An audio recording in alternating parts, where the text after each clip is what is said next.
Bem-vindos a mais uma live da Diversas Conversas, nossa comunidade de diversidade e inclusão. Eu sou Samuel Ferreira, mais conhecido como Muca, na vida e também na Escola Coru. Eu que cuido de todas as comunidades, né? Então administro toda a agenda de conteúdos. Então, se algum de vocês tiver algum conteúdo que queira, né, algum artigo, algum bate-papo, um bench, uma mentoria, né, manda lá para mim que eu organizo dentro do nosso mês, tá bom? Então, obrigado novamente aí por ter aceito o convite, Bia e Vivi. Eu vou pedir para cada uma se apresentar aí para o pessoal que está assistindo a gente. Bia, pode começar. Oi, gente. Boa noite. Como o Muca falou, eu sou a Bia, eu trabalho aqui na Coru como especialista de diversidade e inclusão. Então, trabalho com a Coru junto com outras empresas que querem promover diversidade e inclusão, seja através de programa, consultoria, treinamentos. A gente tem uma série de coisas que a gente faz junto com as organizações. E, além disso, eu sou pesquisadora, faço doutorado no tema de diversidade e inclusão, atuo como professora, então eu brinco que 24 horas do meu dia eu acabo falando sobre esses assuntos. Boa. Tudo bem, Vivi?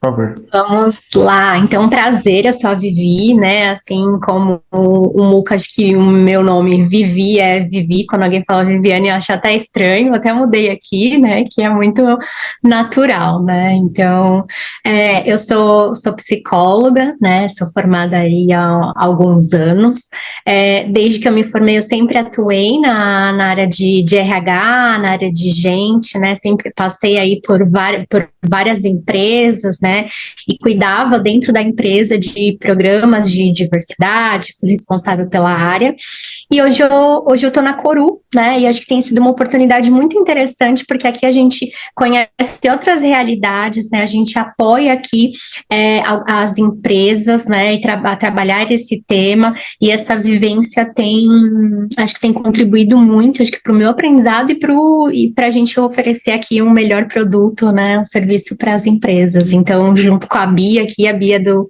nosso time, a gente constrói alguns programas, alguns projetos bem importantes, né? Então, acho que é um pouquinho disso, sobre mim. Massa. Obrigado, viu? Então, bora para o nosso tema de hoje, que é justamente, né, como reter, engajar e desenvolver os talentos diversos através de programas afirmativos. Então, deixando aí a primeira perguntinha para vocês, como os programas afirmativos podem impactar a retenção e desenvolvimento de talentos? Vou começar, Vivi? Pode começar, fica à vontade, Bia, e eu vou complementando.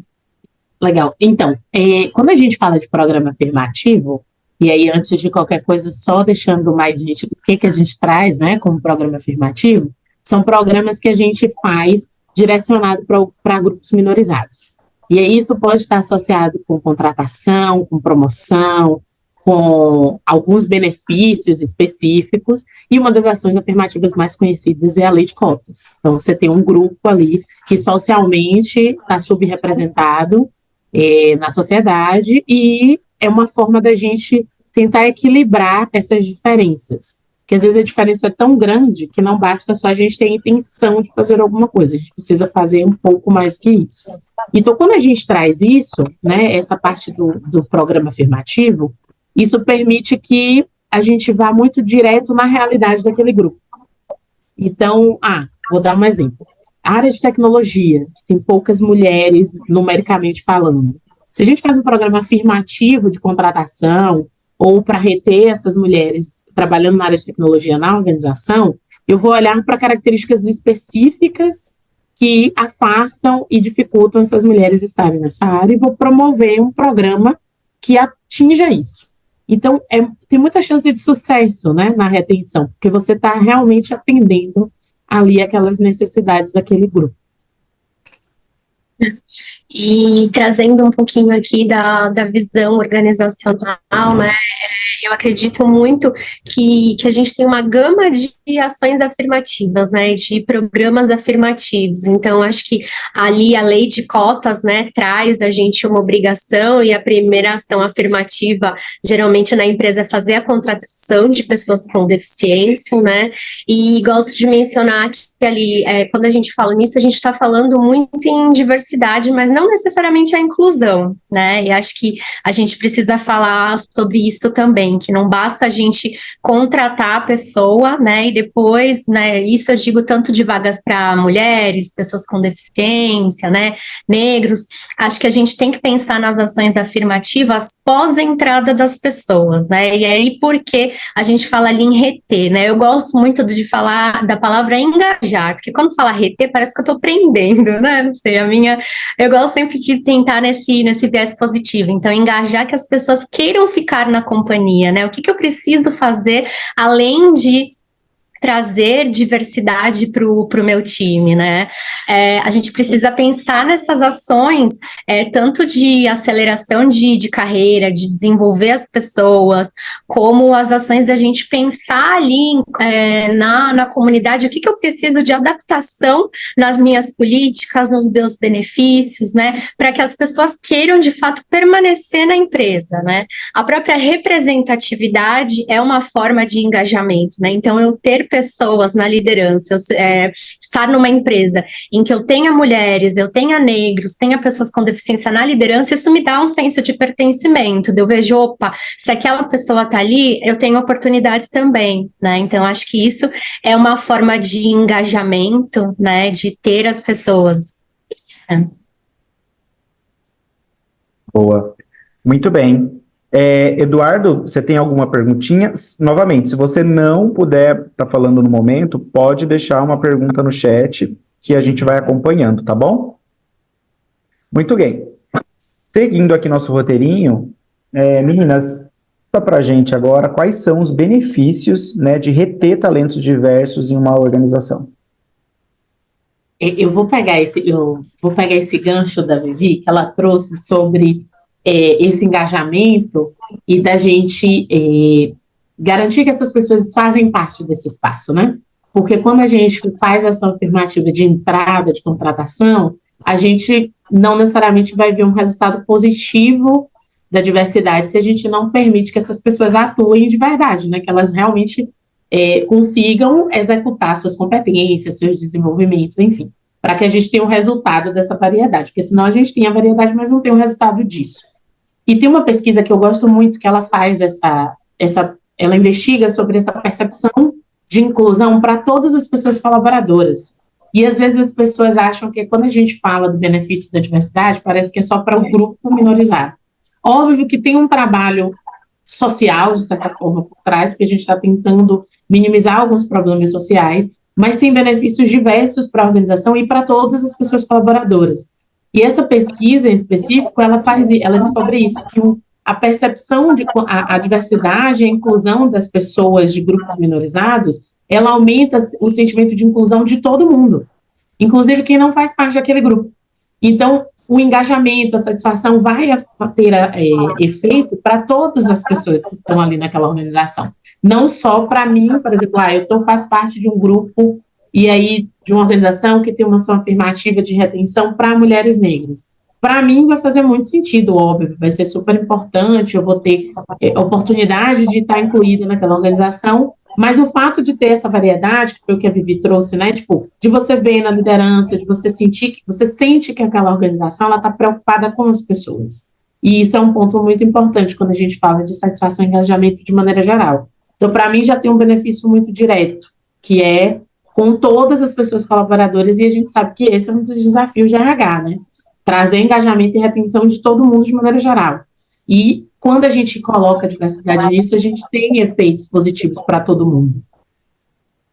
Sim, eu super concordo com isso e trago aqui também que nesse sentido, né, das pessoas ali que não necessariamente fazem parte de algum grupo minorizado, né, que são impactadas ali diretamente por algumas ações, mas é muito importante quando a gente vê que tem uma diversidade, cada pessoa é de um jeito, com diferentes backgrounds, né, e ali às vezes eu vou me sentir segura para ser eu mesma, então às vezes eu penso diferente diferente, né? Eu gosto muito de falar, diversidade também tá nisso. Da minha forma de pensar, eu penso e eu posso expor, eu posso ser eu mesma, né? E acho que muito disso traz a inovação, quando a gente, a partir desse momento, né? Por isso que até quando a gente fala de diversidade, a gente fala da inclusão, traz ali muito o conceito de segurança psicológica, né? A gente consegue linkar bem nesse sentido, né? E aí a gente tem, de fato, a gente tem várias pesquisas, né,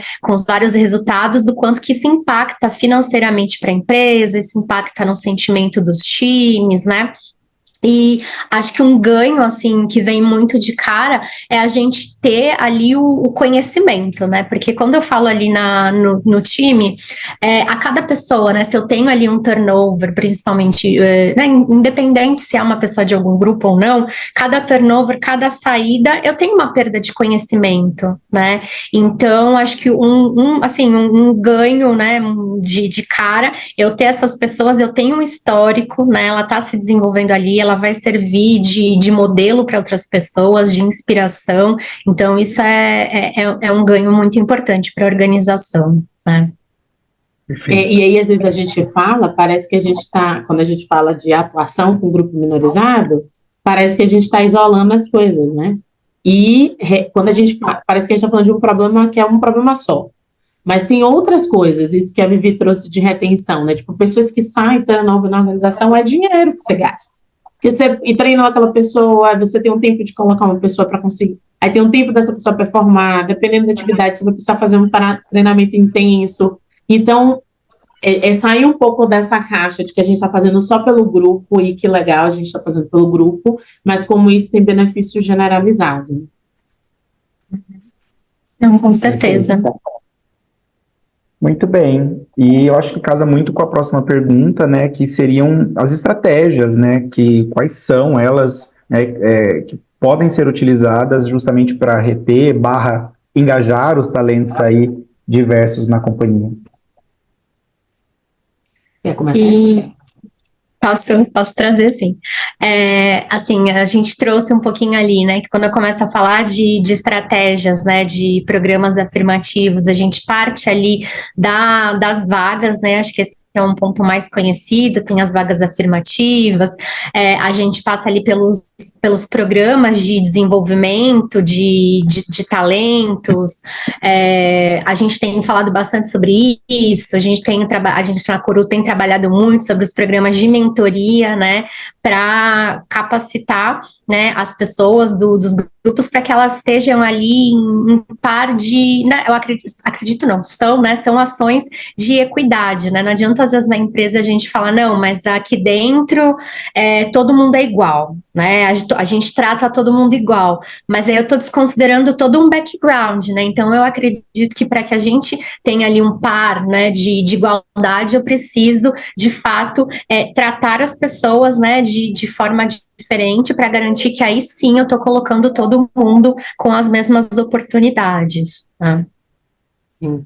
E entra muito no conceito que a gente fala de equidade, que foi o que você trouxe, e tem um termo que é pouco usado no dia a dia, mas que a gente traz de ação afirmativa, que tem ações de ação afirmativa que são chamadas de discriminação positiva.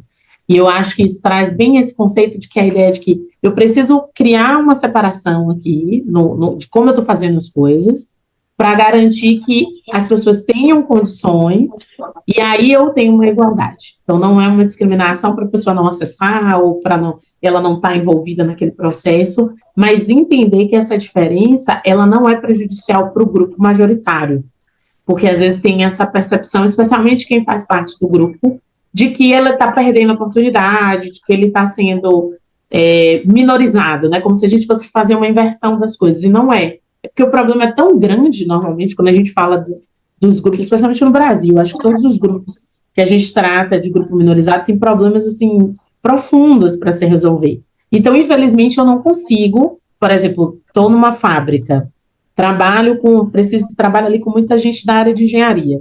Eu não consigo só abrir uma vaga e colocar lá, tipo, que eu quero mulheres, tipo assim, vamos esperar aqui, vamos dar preferência para mulheres. Porque eu tenho outros problemas por trás disso. Então, eu tenho o número de mulheres que se formam nessa graduação, nessa área que você está procurando. Então, e as pessoas dos grupos minorizados, e aí me colocando nesse lugar de mulher negra que fez o curso de engenharia, a gente sabe muito rapidamente quando aquele lugar ele não é muito bem-vindo para a gente. Então, se você é uma mulher na área de tecnologia, por exemplo, desenvolvedora, que as empresas estão cada vez mais procurando esse grupo para atuar, para diversificar na força de trabalho, você é meio que tá ali, tipo, numa preferência, você consegue escolher mais, né, o trabalho onde você vai atuar, porque você não tem um mercado, tipo, extenso. Por exemplo, eu, analista de RH, por exemplo, você tem um número de pessoas, uma quantidade de pessoas significativa que atuam nessa área, você vai ter uma bolada de candidatos para selecionar e tal. Quando você vai para essas vagas mais específicas, especialmente, que tem essas condições por trás, você precisa fazer um trabalho que é isso que acho que quando a Vivi traz, me remeteu muito, que tipo, você precisa convencer aquela pessoa também que ela tem as competências dela, né? Porque parece que a gente está falando de uma via de mão única. Eu não sou da área de RH, eu Vivi vai poder falar isso melhor do que eu, mas esse processo de contratação, ele tem uma via de mão única, né? Especialmente quando a gente está falando de candidatos que a organização quer muito, que está ali com as competências, com as habilidades. Então, a pessoa, ela sabe.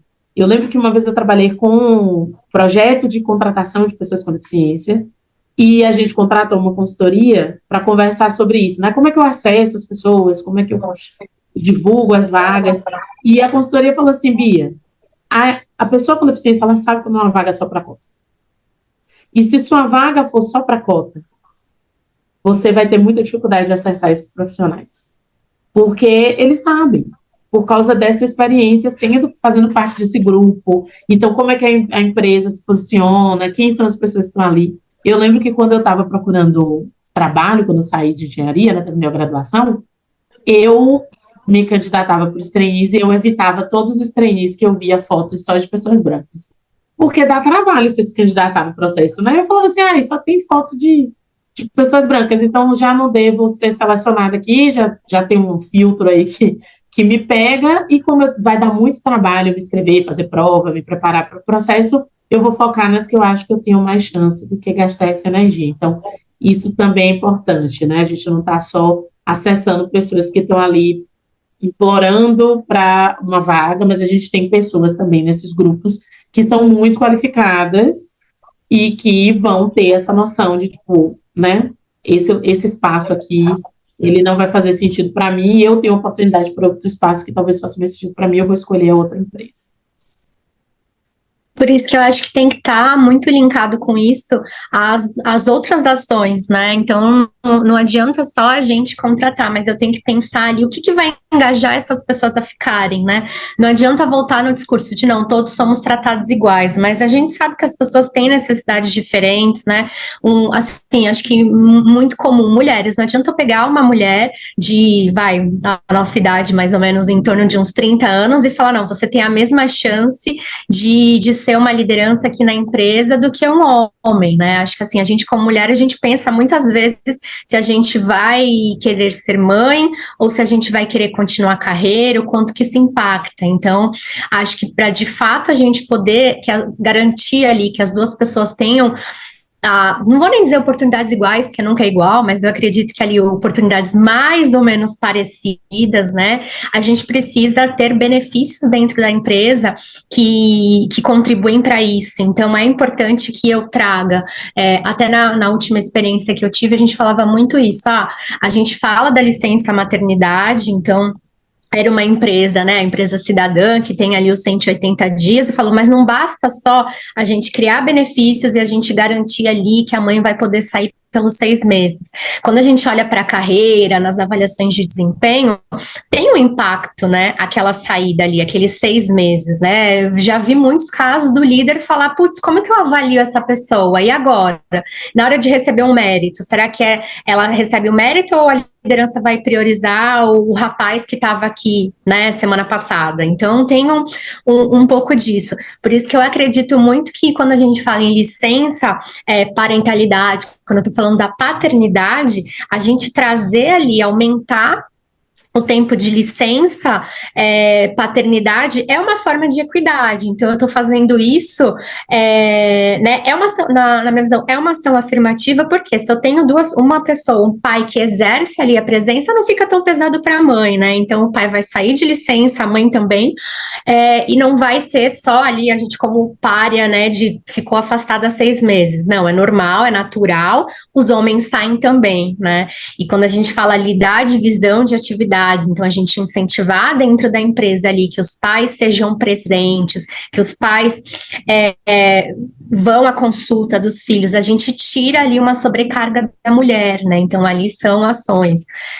também, eu acredito que isso são ações afirmativas, além, né, do que a gente pensa ali geralmente só de contratação e de programa de carreira, né? Acho que aí trazendo outra visão também, outra ação afirmativa, é a gente ir na base, né? Então, quando a gente vai contratar, a gente não adianta eu abrir uma vaga de diretor financeiro para colocar uma mulher negra PCD, eu colocar a vaga afirmativa, né? A gente sabe, né? A gente, principalmente RH, sabe os números de representatividade, quanto que um profissional assim é difícil de ser encontrado, tem poucas pessoas empregadas, né, que conseguem chegar a essa função, e quando chega, geralmente está empregado, né? Então, não adianta eu abrir a minha vaga e eu ver que existe essa pessoa, eu ir lá e roubar da empresa do lado, né? Será que isso é inclusão de fato? Eu só estou fazendo aquele famoso rouba-monte, né? Então, acho que a gente tem que pensar em formas de trazer as pessoas, então, desenvolver quem está no meu time, quem tem um potencial, e trabalhar a base também, né? Eu não estou falando que existe uma única saída, acho que tudo é um conjunto, né? Não tem a receitinha de bolo, mas todas as ações contribuem para, né? Da mesma forma que você trouxe o exemplo, Bia, da engenharia, né? Então, a gente sabe que a engenharia, né, as áreas de exatas no geral, a gente tem uma baixa representatividade feminina, né? Então, e isso vai impactando lá no final, na cadeia, na hora da contratação. Então, fora as pessoas que desistem por conta de todo o estigma ali dentro da universidade, no estágio, no primeiro emprego, né? Então, a gente vai afunilando isso. Então, eu acredito que a empresa também tem um papel social ali de impactar nas escolas, sabe? Na educação básica, volta ali, fala da sua empresa, né? Traz ali quais são as atividades, traz a representatividade para que as pessoas tenham interesse também, para que as mulheres vejam, por exemplo, que é possível, né, de repente eu ser um piloto de avião, porque às vezes eu olho e falo, não tem representatividade, isso é coisa de homem, mas se eu vejo isso ali naquela idade que eu tô, de ser inspirada e tomar uma decisão de carreira, isso pode ser determinante, sabe, numa escolha. E esse programa de incentivo prévio, que é porque existe uma ansiedade de resolver o problema, mas que a gente precisa resolver aos poucos, porque o problema é muito complexo. Então, a gente não vai ter, como você falou, né, a gente não vai ter, tipo, uma receita de bolo que a gente vai fazer ali, vai servir para todo mundo, vai dar certo. A gente tem várias atuações, e a empresa, dentro do seu mercado, precisa muito entender sua realidade, porque sua realidade vai ser diferente de outro mercado quando a gente acessa esses grupos. Então, eu sou um escritório de advocacia, talvez eu não tenha tanta dificuldade de conseguir mulheres para atuar, mas eu vou ter muita dificuldade de conseguir pessoas negras.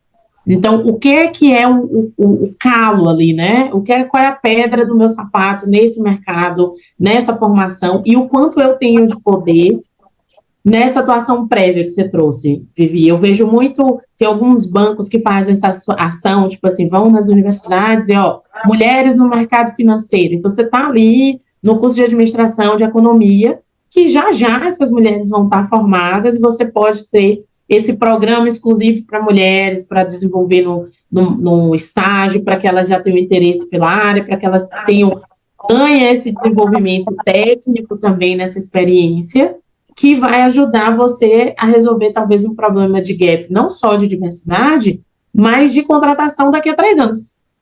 Talvez não seja agora, mas daqui a 3 anos. Então, você já vai chegar a 3 anos com a pipeline mais tranquilo, de falar assim, nossa, eu já tenho essas pessoas aqui.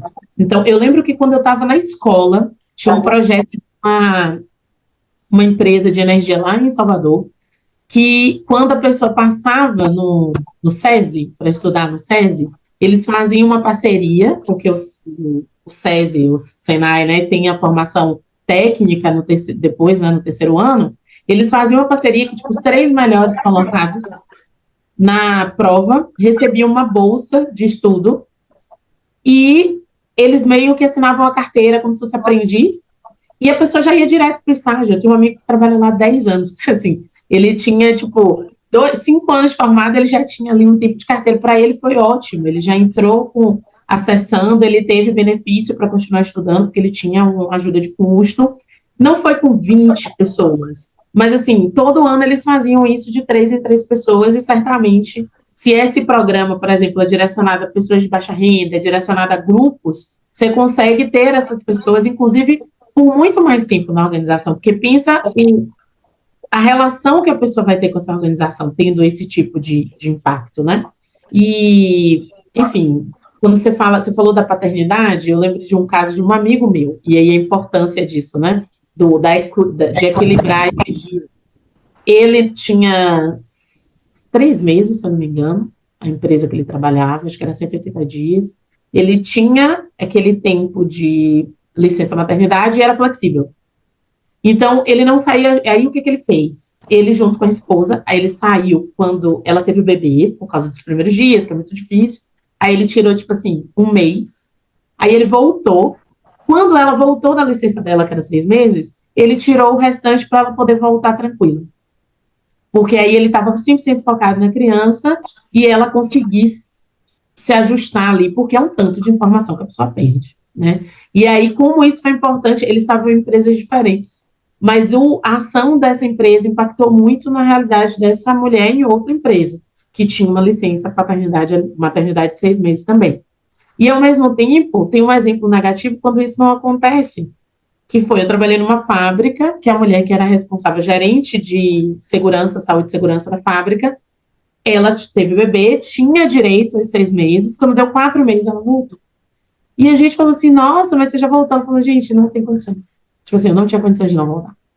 Não era obrigado, mas silenciosamente ela sabia que se ela não voltasse nos 4 meses, ela podia perder o emprego, ela podia perder a posição, porque tinha toda uma dinâmica por trás que não permitia que ela tirasse essa licença com tranquilidade.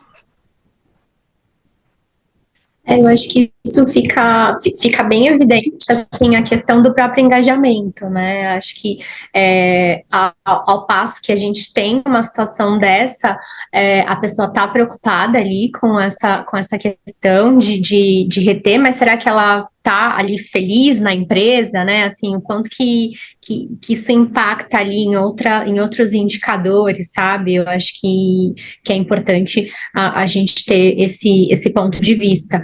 E acho que é muito importante também a gente ver que é uma questão social, né? A gente não vai ter um impacto direto só, esse caso do seu amigo que você trouxe, o segundo caso. Não tem, talvez, um impacto direto ali para as mulheres dentro da empresa deles, né? Mas tem ali em outras. Então, a gente está possibilitando que outras mulheres possam avançar na carreira, né? E a gente sabe que se a gente tem alguma questão, alguma dificuldade pessoal, alguma questão em casa, a gente não consegue estar 100% no trabalho, né? Então, acho que isso impacta muito. É importante essa empatia, né? Porque senão a gente tem ali a volta da pessoa, tem uma questão ali da mãe, não está performando, então vamos desligar, tão simples quanto, né? Então, acho que é preciso ter essa visão, né? E para isso, eu preciso ter a representatividade, né? Essa representatividade é importante em todos os níveis para que a gente consiga ter essa visão, se colocar no lugar, né, da outra pessoa. Boa. Justamente, eu acho que é um pouco dessa empatia que casa um pouco com a pergunta que eu vou fazer aqui para vocês agora, né? Como os programas afirmativos ajudam a criar um ambiente de trabalho inclusivo? Então, assim, ter o programa é uma coisa, agora fazer o time e incluir a diversidade é outra, né? Então, eu queria entender um pouco de vocês, né, esse mecanismo. Bom, eu acho que tem tem vários pontos, mas um que para mim é muito importante é o comprometimento de verdade. Por exemplo, esse exemplo que eu trouxe dessa mulher gerente que precisou voltar com uns 4 meses, mesmo tendo a política oficial de 6 meses. Isso passa uma mensagem para todo mundo. Passa uma mensagem para outras mulheres que querem ser mãe, que vão dizer assim, talvez eu precise sair daqui, então você já vai perder, você já vai deixar de reter um tanto de gente, e vai passar uma mensagem para as outras pessoas que não gestam, que não têm interesse de ter filho, mas que vão liderar e trabalhar junto com essas pessoas que vão gestar, que é essa política existe, mas ela não é uma coisa tão preocupante na empresa, porque se fosse, a empresa não ia acontecer isso. E isso vai disseminando a mensagem. Vai diluindo a mensagem.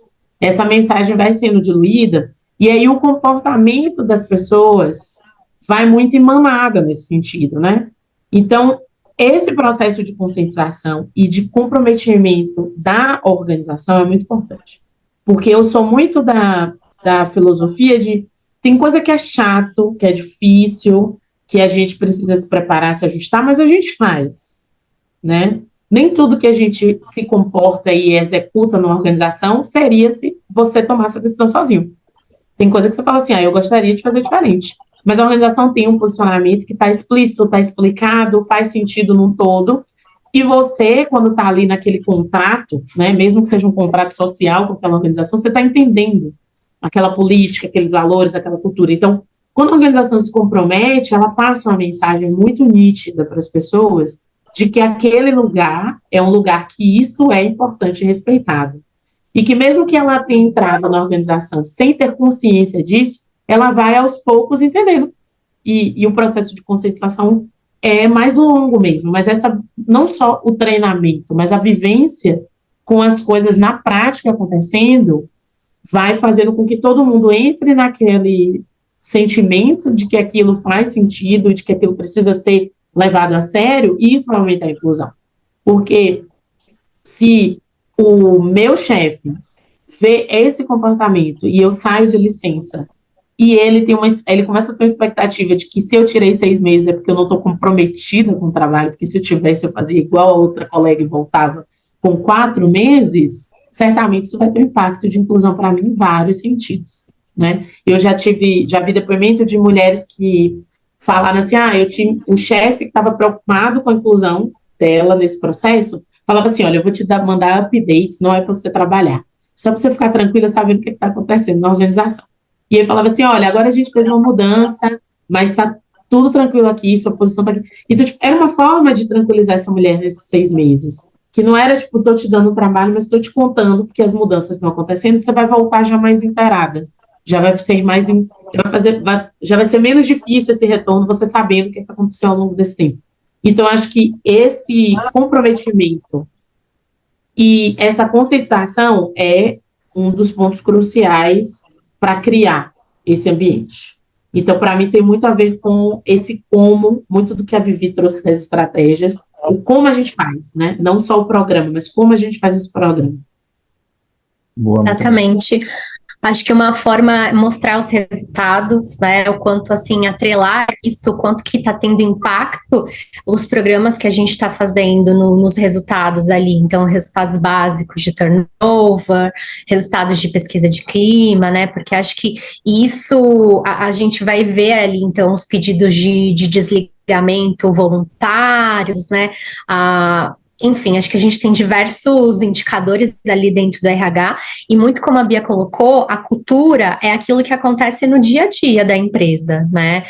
E não que a gente tem de valores pregado na parede ou colocado no site. Então, as pessoas, a cultura se constrói a partir disso. Então, é preciso também que a gente tenha ali, é clássico, mas a gente sempre repete que a liderança precisa dar o exemplo, né? E precisa estar incluída nisso. Então, a gente precisa trabalhar isso de forma constante, né?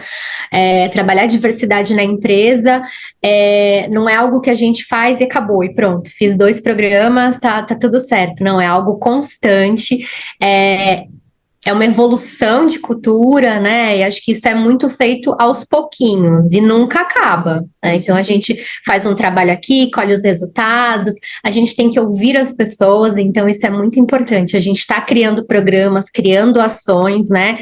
E o que as pessoas estão achando disso, né? Isso está sendo importante? Quais são os resultados? Tem que voltar, dar uma calibrada, e acho que é sempre esse exercício, né? De criar os programas, entender qual a necessidade, priorizar. Eu acho que isso é muito importante, porque às vezes a gente vai querer fazer tudo, vai querer fazer muitos programas, atingir muitos públicos, mas a gente precisa ali começar às vezes do básico, né? Então, eu não tenho um super orçamento para fazer um puta de um programa trainee, então, sei lá, vamos fazer um programa estágio, vamos pensar numa ação menor, vamos pensar numa mentoria interna, sabe? Acho que são esses pontos, e quem está dentro vai percebendo essas atitudes, essas questões genuínas, né? Então, é muito importante isso. Massa. E tem um negócio, Moca, que para mim é muito, eu falo muito disso porque é meu tema de pesquisa, inclusive, que é os efeitos que a gente tem de rebote do programa. E é isso que a Vivi trouxe da gente ouvir, da gente entender o que está acontecendo na prática, porque as organizações fazem os programas com uma intenção clara, promover diversidade e inclusão, né? Mas às vezes a gente não tem esse retorno, e para além de não ter esse retorno, às vezes a gente tem retornos negativos. Então, esse desenho dessa estratégia, desse programa, essa priorização, como a Vivi trouxe, esse foco, essa continuidade, tudo isso são estratégias que permitem que você realmente crie uma cultura de inclusão ali, porque senão você pode criar um efeito de eu fiz um processo de contratação, não fiz o processo de contratação afirmativo da forma correta, não preparei as pessoas para receber essas pessoas, passou um tempo, essa pessoa não se sentiu incluída, ela não conseguiu performar, e aí as pessoas que estão do outro lado desse grupo minorizado, né, que não faz parte desse grupo minorizado, reforçam uma ideia negativa de que, na verdade, a ação não... Aí, eu trouxe e eu disse que não ia dar certo. E aí, depois, para você quebrar essa ideia baseada na experiência da pessoa, vai ser mais difícil. Porque ela vai dizer assim, mas a empresa já tentou fazer isso não dá certo, então você vai tentar fazer de novo, ela não vai comprar. Então tem que ter muito cuidado com esse começo, né, e com essa estratégia. A gente não tem recurso para fazer tudo, gente. Então a gente precisa entender o que a gente vai priorizar e conhecer esse mercado que você está, o que você precisa focar primeiro, entender que vai ter ação como tudo na organização, que às vezes a gente faz um projeto e a gente aprende que a gente poderia ter feito de um jeito melhor, e a gente adapta. Então, tem que ter essa concepção de que diversidade faz parte da organização como qualquer outra área, né? Qualquer outro programa. Total.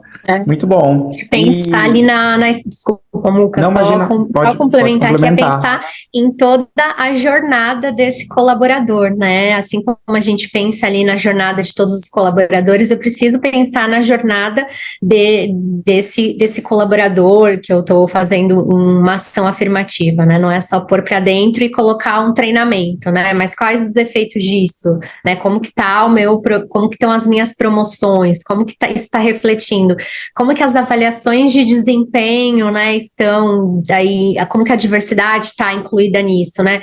E aí vou um pouco mais além. Os meus processos são inclusivos, né? Tem alguns pontos aqui que não estão favorecendo, não digo nem favorecer, mas assim, algumas ações que são barreiras para as pessoas, né? Eu acho que tem que pensar em todo um contexto. Quando a gente fala de ações afirmativas, são muitas camadas, né?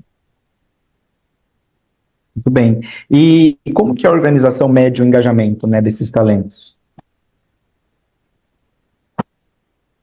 Eu acho que, assim, um indicador básico que eu penso nisso no engajamento é a gente olhar ali o turnover, né? Então, acho que esse é um ótimo engajamento. Então, verificar ali como que tá, né, qual a saída das pessoas. Acho que outro indicador vai ser ali as pesquisas, né? Pesquisa de clima, NPS, para a gente entender sempre que a gente puder fazer esse filtro, né? Nas empresas que eu trabalhei, eu usava muito isso. Então, todos os processos processos que a gente cuidava, eu abria pelos recortes ali dos grupos, né, de acordo com as informações que a gente tinha. Então, olhava ali na pesquisa de clima, acompanhava turnover, acompanhava os processos de movimentação, né, então quais foram as promoções, quem são as pessoas ali nos meus programas de aceleração de carreira, o programa de talentos, quem virava sócio, né, qual que é a representatividade de diversidade nesses tópicos, né? E a gente discutia isso, levava os comitês de diversidade, discutia isso nos grupos de trabalho, né? Então, com a representatividade de mães, acho que assim, são vários indicadores que a gente consegue acompanhar e dar um cheiro ali para a gente discutir, né? Então, porque às vezes a gente tem um programa, fala, putz, mas eu tenho ali um programa de desenvolvimento, o que será que está acontecendo que não está refletindo nas promoções, né? Então, assim, acho que vai balizar bastante o nosso trabalho. Eu sou super fã dos indicadores para a gente definir aí o plano de ação. Para Paulo ficar tateado, né? Eu tô super de acordo com a Vivi. Eu acho que a gente não precisa inventar muito indicador. A gente precisa usar esses que já tem com recorte. Inclusive, vai dar quando a gente faz esses recortes, vem as surpresas, né? Porque na média, às vezes, as coisas parecem tão boas, mas quando a gente vai. E às vezes, quando você olha na média, você nem sabe o que fazer para melhorar aquele número. E aí, quando você vai fazendo esses recortes, você vai vendo onde você pode atuar para melhorar, inclusive, o número global daquele indicador, né? Então, e eu acho que eu sou muito da linha da simplicidade, especialmente no começo. Então, se você já faz uma pesquisa de clima, você já tem pesquisas bem estruturadas, ao invés de criar um novo, que pode ter dificuldade de preenchimento, usar essa pesquisa para acrescentar essas informações de grupos priorizados para você poder fazer esse recorte. E aí, no tempo, se tiver alguma coisa específica que a organização quer ver, aí a organização pode pensar, né, em estruturar algum outro indicador. Mas eu acho difícil ter indicador de gente, assim, no fim do dia, né? Eu acho difícil ter um indicador muito variando de RH, mas a diferença é o olhar de diversidade que você vai dar para aquele indicador. Exato, envolver a liderança ali também e dar uma cobrada, sabe? Eu acho que isso é importante. Então, se a gente olha na média, às vezes eu vou olhar o número de mulheres na liderança ou vou olhar o número de mulheres na empresa. Você vai falar, putz, tá em 30 e poucos por cento, né? Tá legal até. Ou às vezes chega lá em 50%. Mas aí eu começo a abrir por unidade de negócio, por diretoria, e a gente vai vendo, né, as áreas ali onde a gente tem menos representatividade. Então, acho que abrir, trabalhar com o que a gente já tem, né, com o básico, e a gente já vai conseguindo muita coisa. E às vezes a gente surpreende. Eu lembro que eu trabalhei numa empresa que a gente fazia isso com a pesquisa de ANPS, e a gente fez um filtro, né? Começou a fazer filtro de diversidade. E a gente tinha mais pessoas, a gente tinha pouquíssimas pessoas negras, especialmente na liderança. E a gente achava que ia vir muito ruim a avaliação. Assim, a gente já estava esperando. E no final veio uma avaliação, na média, muito boa, de percepção de inclusão dessas pessoas, apesar do número baixo de representatividade. Mas quando a gente olhou para a comunidade LGBT, foi, tipo assim, muito ruim. E a gente estava achando que era o contrário. A gente falava muito desse assunto. As pessoas eram, tipo assim, livremente muito assumidas sobre sua sexualidade, sobre sua orientação sexual e tal. Então, a gente achava que a gente tinha essa percepção, mas aí a percepção é muito individual, né? De que, não, a gente vai ter esse problema para resolver, já estou esperando. E quando a gente fez o filtro, a gente falou assim, a gente tem um grupo aqui que muitas vezes a gente está negligenciando porque a gente acha que está tudo muito legal, mas as pessoas, eles avaliaram quase todos os grupos de avaliação que a gente fazia pior do que a média, diferente das pessoas negras. Então, assim, para a gente sair desse achismo também, né? Acho que você trouxe um ponto importante quando a gente fala aqui de média, né? Eu acho que isso é um perigo que a gente corre quando a gente traz tudo para a média. Eu aprendi isso nas experiências e continuo vendo isso. Se a gente, às vezes, só compara com a média, você vai falar, tá bom, mas acho que a gente tem que ir além disso. Muito bom. Meninas, a gente está chegando no fim, é uma aula, ficaria aqui horas aqui ouvindo vocês, porque gosto muito do tema, mas eu vou deixar uma última perguntinha antes da gente finalizar, que é como programas de desenvolvimento podem ser adaptados para atender às necessidades específicas de diferentes grupos. Como que é isso para você, Bia, primeiro? Então, a gente falou um pouquinho disso, que é sobre a gente entender esses grupos, porque a gente vai ter condições muito específicas. Eu gosto sempre de dar o exemplo de inglês, porque inglês é uma habilidade técnica muito fácil de ensinar. E às vezes a gente precisa de um pouquinho para ajudar o desenvolvimento em determinado contexto, e a gente acha que precisa fazer muitas coisas, né? Às vezes a gente faz um pouco de coisa que a gente já faz, a gente já tem muitos efeitos, porque realmente a realidade, quando a gente fala de diversidade e inclusão, é uma realidade muito ruim, né, nas organizações. Eu fiz muito processo de estágio, de trainee, que exigia inglês, né, e eu tinha que fazer entrevista em inglês, meus colegas tinham que fazer entrevista em inglês. E eu vi muita gente, na época da minha faculdade, ser selecionada porque tinha feito intercâmbio e tal, e eu sentia muito essa dor, assim, porque eu não tinha feito intercâmbio, não fiz intercâmbio, e eu ficava assim, gente, eu nunca vou conseguir, eu estudava inglês, fazia meus esforços ali. E aí, quando eu ia conversar com as pessoas, eu via que, na prática, as pessoas que entravam nas organizações, elas usavam muito pouco, especialmente estagiários, assim, né? Então, às vezes, tinha uma comunicação geral em inglês, alguma coisa que era muito simples de resolver. Mas, se eu faço um programa que é afirmativo, e eu não penso nisso, quando eu estou falando, por exemplo, da comunidade negra no Brasil, eu não vou conseguir fazer isso com excelência, né? Inclusive de desenvolvimento, porque eu posso ter uma empresa que que exclua esse critério para conseguir alcançar essas pessoas, mas que isso faça a diferença no desenvolvimento delas. Então, entrou ela no programa afirmativo sem o inglês, e tem um colega dela que entrou no ampla concorrência com inglês. Se isso é um critério nas outras coisas da organização, ela não vai se desenvolver. Então, a organização precisa olhar para essas especificidades, como a Vivi já trouxe, em todas as etapas, que isso pode ser uma barreira, e trazer, junto com esse processo de desenvolvimento da pessoa, essas habilidades, especialmente as habilidades técnicas, que são facilmente supridas e que a organização pode desenvolver junto com aquele colaborador. Então, cada grupo vai ter, e aí a gente precisa conhecer a realidade do grupo. A gente falou muito hoje de maternidade, então a gente vai ter as especificidades disso. Eu estou considerando um programa de desenvolvimento que esses 6 meses, ele é muito importante no desenvolvimento da pessoa, uma mulher mãe vai ter uma dificuldade de desenvolvimento, mesmo que você seja com toda uma empresa cidadã e faça várias coisas para que essas mães estejam na sua organização. E eu lembro que startup, por exemplo, startup tem uma dinâmica de trabalho muito intensa, né? Muda-se muitas informações, as pessoas se engajam ali no horário, porque é uma empresa do começo, e as mães reclamavam muito numa startup que eu trabalhei, que ela falava assim, Bia, eu vou para uma reunião, e tem um colega meu de trabalho, que fica muito orgulhoso de falar que ontem ele ficou a tarde toda sendo levantado do computador para resolver um problema. E ela falou, eu não consigo fazer isso como mãe. Não tem como. Eu preciso ter horários que são específicos, que eu vou botar a criança no transporte para ir para a escola, que eu vou pegar. Então, quando isso é muito disseminado como cultura, na hora da avaliação de desempenho, ela é avaliada como menos comprometida. Então, se essa característica que você está considerando na contratação, que é específico desse grupo, ele não é refletido nos processos, você vai perder essa pessoa em algum momento, em alguma etapa. Sim, e acho que isso precisa ser um trabalho colaborativo, né? Não é só o RH, a área de diversidade que consegue chegar nisso, né?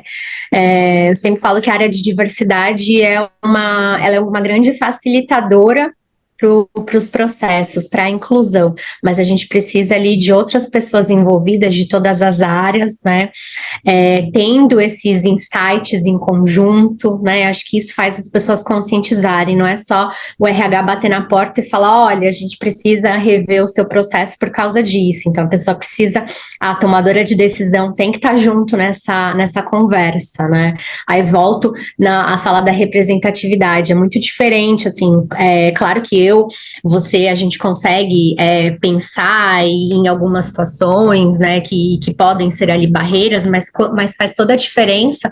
Por exemplo, quando eu tenho uma pessoa com deficiência dentro do meu time, que ela vai apoiar a gente, mas ela vai trazer um contexto ali que muitas vezes não passou na nossa realidade, passou despercebido. Então, isso é mega importante, né? Acho que pensar em todo esse processo, né, voltando ali na jornada do colaborador, então pensar ali em possíveis desafios, né? Se eu falo ali de contratação de uma pessoa com deficiência, como que é o meu processo aqui dentro da empresa, né? Eu tenho ferramentas assistivas, eu vou conseguir, essa pessoa vai conseguir ser incluída ali desde coisas básicas, né? Como é que ela acessa o escritório, como é que eu tenho um banheiro acessível, né? Acho que a gente precisa pensar em todas essas camadas, né?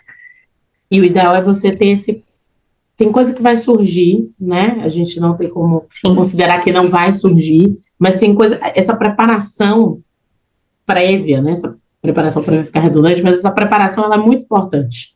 Porque senão você se dá conta, aí a Vivi trouxe o exemplo de pessoas com deficiência, eu automaticamente lembrei de pessoas trans. Vou fazer um programa de contratação dessas pessoas e desenvolvimento, mas eu não pensei sobre o uso de banheiro, eu não conscientizei meus colaboradores sobre isso, ou eu trago a pessoa numa figura muito animalesca, né, que é todo mundo apontando o dedo para ela porque ela é a diferente, então isso não vai ser, ela não vai se sentir incluída naquele espaço.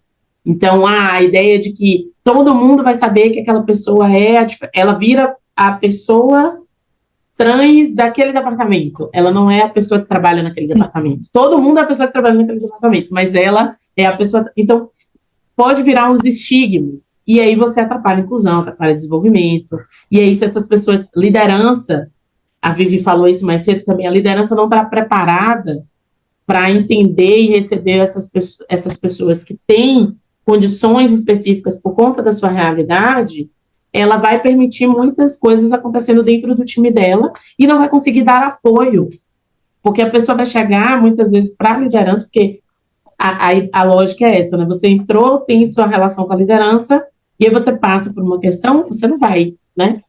Algumas coisas você vai direto para RH, mas muita coisa você vai direto para sua liderança, e vai trazer essa questão e a liderança não vai saber o que fazer.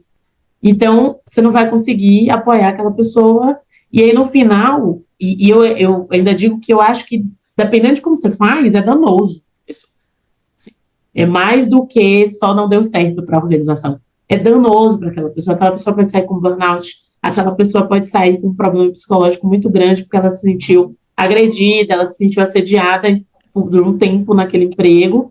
Então, assim, é a responsabilidade que a gente tem, porque a gente está trabalhando com dificuldades muito estruturais, né? Então, essas pessoas, elas passam por isso em outros contextos e a gente não pode criar um programa que só reforce mais um problema que ela já vive há muitos anos e a gente está ali só lembrando a ela que no fim do dia ela é a pessoa diferente daquele espaço, né? Então, essa preparação, ela é importante. Nome, plano de saúde, então, tipo, eu vou criar uma coisa muito besta. Vou criar um e-mail da pessoa na organização. Normalmente é o e-mail da inscrição do formulário, né? O RH recebe, o TI recebe depois aquela informação, e aí se eu sou, por exemplo, Beatriz Abreu na minha certidão de nascimento, ele vai lá criar o e-mail Beatriz contra Abreu e ponto. Mas se eu estou trabalhando com um programa afirmativo, eu estou trabalhando, mesmo que não seja afirmativo, estou fazendo o processo de contratação de uma pessoa trans que não fez a transição de nome ainda, isso vai ser violento para ela em vários momentos, sendo que você podia ter já passado a informação e falar, olha, TI, esse e-mail aqui não vai ser Beatriz Abreu, vai ser Marcos. Tá. Então, assim, a gente precisa ter esse cuidado, porque são mínimos detalhes que faz a pessoa se sentir parte mesmo da organização e ficar, não só prosperar nas suas competências, mas também se engajar e ser retida ou engajada, como diz a Vivi, que retida realmente parece que eu estou aprisionando a pessoa. Engajada nessa organização. Acho que essa preparação é mega, assim, é fundamental ter essa preparação, né? Mas também a gente não precisa esperar ter uma mega estrutura, uma mega, assim, ter tudo pronto, porque senão a gente não sai do lugar, né? Acho que, assim, por isso a importância de priorizar, né, as ações e de ir com calma, né? Eu sempre falo, vamos devagar, mas vamos manter. Acho que o mais importante, às vezes, que a velocidade é a constância. Então, manter a constância dos programas, manter a constância das ações, né? E acho que também a comunicação, eu acho muito importante a transparência na comunicação, da gente trazer ali para as pessoas, olha, a gente está aprendendo junto com vocês, a gente vai errar em alguns momentos, né? E a gente quer ouvir você também. Então, passei por alguns processos, assim, semelhantes, acho que nesse caso trans, principalmente, é um desafio ali. E a gente foi correndo, a gente criou ali, porque às vezes são coisas que a gente não pensa. Então, alinhar junto com a TI, né? A importância de. Porque, mas a gente tem um e-social, coisa básica, assim, mas o nome é o que vai para o e-social. Eu falo, não, beleza, mas tem um campo ali, nome social, né? Então, esse campo que é o que precisa refletir. Então, a gente foi chegando nas soluções juntos. Acho que manter essa transparência, respeitar as pessoas e ouvir, né? Acho que. E a gente fica surpreso com a quantidade de coisas que a gente consegue fazer, porque é muito fácil. E às vezes a gente está pensando na coisa mais difícil, mas tem coisas que tá na nossa mão, a gente só precisa lembrar de fazer essa adaptação. Eu não preciso mudar um processo, eu não preciso... E primeiro a gente precisa dar basta em tudo que a gente consegue fazer, porque está na nossa mão, e não precisa de mudanças muito estruturais, porque isso certamente já vai garantir muita coisa, para depois ir nesse processo de novas construções, inclusive isso que a Vivi trouxe, né, com as pessoas, né, com as pessoas que vivem essas realidades. Perfeito. Meninas, então eu quero agradecer o tempo de vocês e também por terem aceito o convite. Obrigado novamente, o conteúdo foi incrível e assim, eu tenho certeza que quem está assistindo hoje ou quem vai assistir depois no nosso canal e na comunidade vai aproveitar bastante. Com certeza farei novos convites aí para a gente discutir outros temas, mas não quero deixar de finalizar aqui agradecendo de novo vocês e uma boa noite a todos.